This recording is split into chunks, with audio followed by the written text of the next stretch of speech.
Black women hate the water. They don't know how to swim, they don't like to get their hair wet, and they only wear swimsuits for the photo op.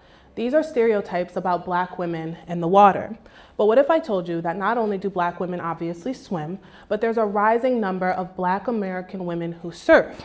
And those surfers are descendants of the West Africans who were forced here by ships and brought surfing with them, which is a long tradition in their culture dating back to the 17th century. So not only were enslaved Africans put on plantations, but they were also used in maritime slavery. So that makes this relationship pretty complicated, and what I describe as both political and spiritual in nature. Not only were Black women important in preserving the West African cultural traditions of water worship, they also helped to build coastal communities along the rivers and swamps and beach resorts, and also they did all of this despite the fact that they were enslaved, segregated, and there was also redlining, all things that limited their access to water. So what all of these Black women have in common is their unyielding effort to not only remain by the coastal lines, but also to become the water.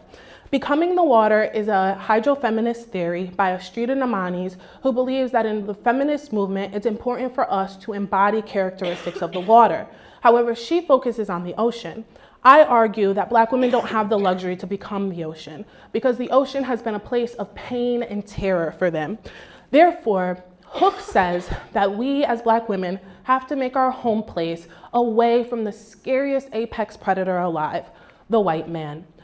And I argue that Black women are not the ocean, but they are estuaries. And estuaries are bodies of water that live in between the flowing rivers and the oceans. They're characterized by their black water, and they bridge the gaps in between.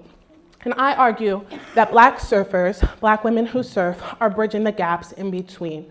They live in between the sexist world that doesn't recognize them as surfers because they are women, and the racist world that doesn't recognize them as surfers because they are Black. But most importantly, they're living in between their African ancestry and their American nationality.